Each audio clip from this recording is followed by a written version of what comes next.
Thank you so much for being here. My first question to you is, how did the idea of Social Enterprise Scotland started? What's your journey been like so far? What are your activities and mission as of today?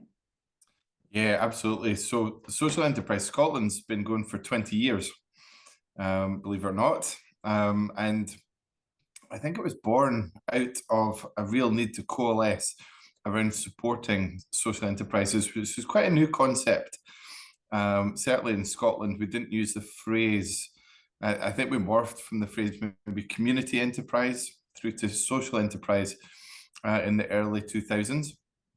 And then obviously in 2004, this body to try and unite the voice of social enterprise and really understand, the big variance between running a local, hyper local social enterprise that has been built to I guess is to counterbalance market failure, to some of these products and services that are internationally recognized, and to find that voice somewhere in between, and advocate for that voice at policy level was supremely important.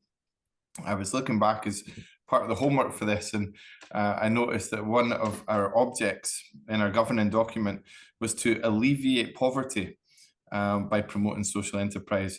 So it's really that whole idea about social enterprise can contribute to a well-being economy, and really an economy that profits everybody and not just the kind of shareholders.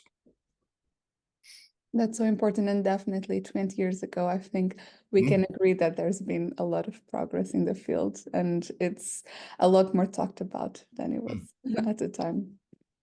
And what social enterprises are part of Social Enterprise Scotland, and what's the criteria that you have for them to be supported and represented by you? Yeah, so we've always said we're not the social enterprise police. It's not for us to say who is and who isn't a social enterprise in Scotland. But we coalesced around a number of characteristics that really take social enterprise and set it apart from a mainstream private sector business and maybe a charity on the other end of the spectrum. And the characteristics that we look at in Social Enterprise Scotland is there has to be an asset lock. So if for whatever reason the company dissolves, all the assets that were within the organization either go to another organization with a similar mission, or another charity, etc. So all that has got to retain in the community of interest.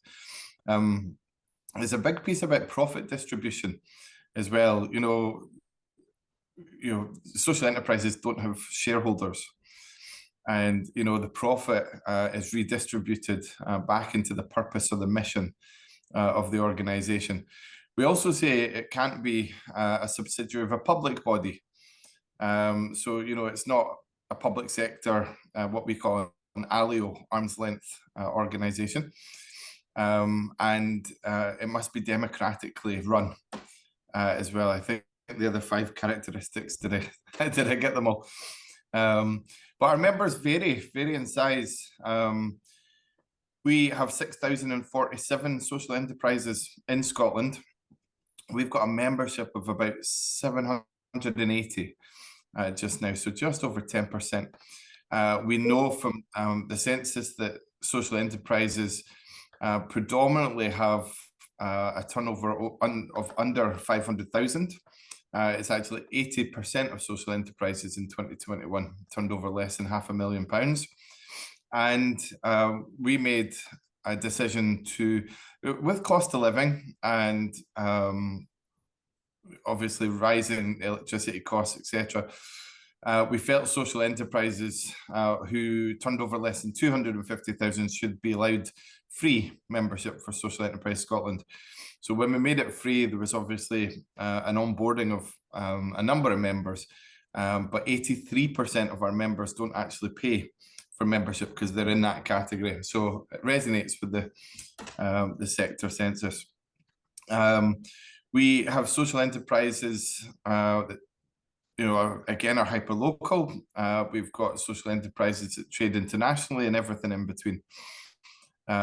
We've got housing associations.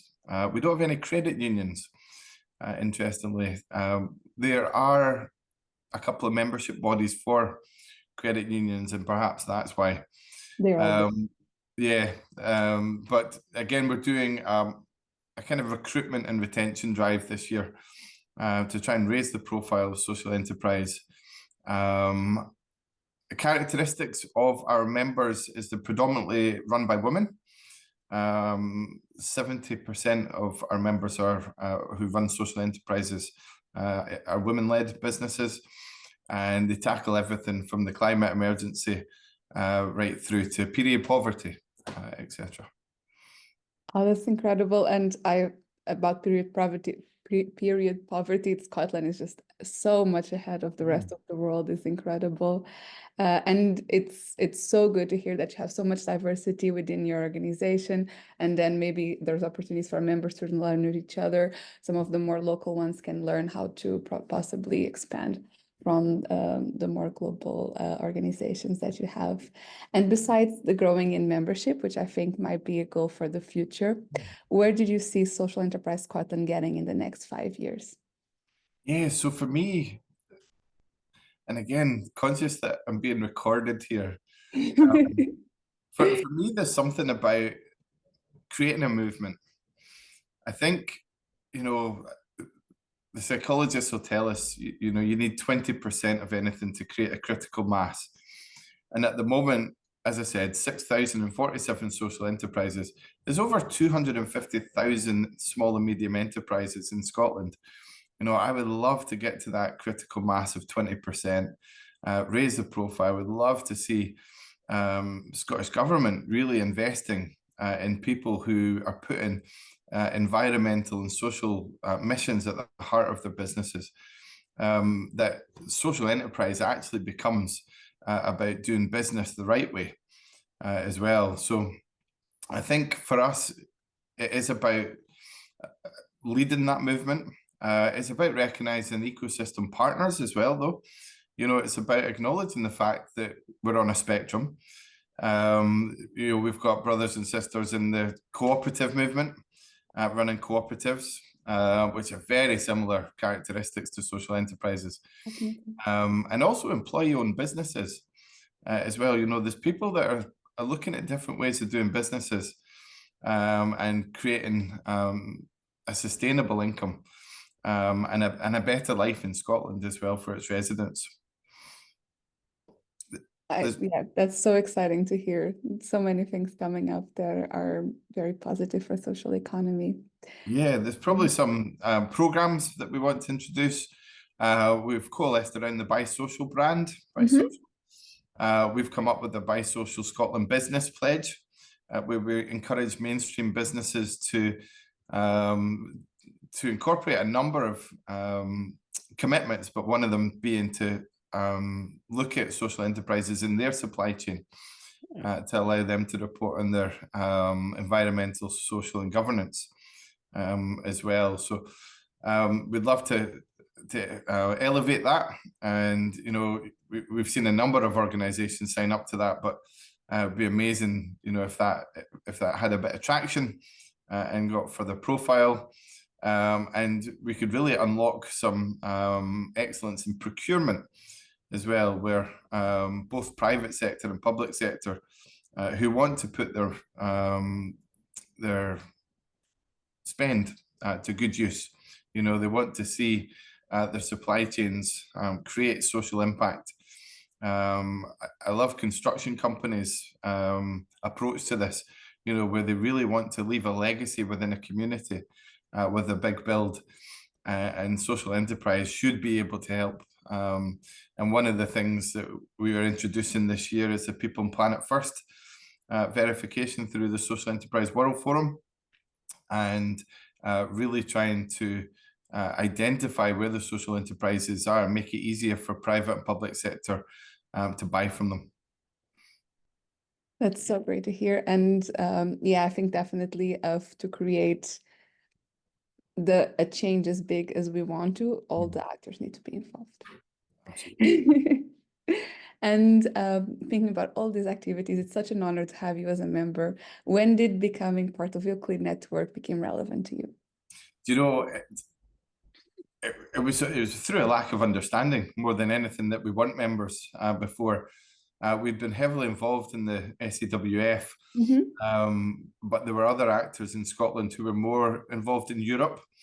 And Senscot, one of the other sister intermediaries at the time, were heavily involved. So it was really their space. And we were invited to the high level dinner in Amsterdam, and really just hearing about the work and how much synergy there is across our countries. Sitting next to one of the mayors in Latvia as well, and understanding the work and the biosocial work that contributes to their local area, of similar demographics to Scotland, and to see how we could join up as well. We miss Europe as well, if I'm really honest. And Scotland obviously famously voted to stay in the EU, and I think we would love to retain as much of a proximity to Europe as we can. So I feel it's really important to share best practice as well. Scotland's got a heritage of social enterprise and a real ecosystem, but with that comes constraints as well. I was really interested to see where government-backed intermediaries, the landscape differed for those who were just entrepreneurial and had the kind of enterprise to get on with things, and very different ecosystems, but similarly they were both almost envious of each other. And I think for us, it's not to sit back and say we've made it. It's to look out and say, where do we go next? Where are the future opportunities? And we see those in partnership with Europe.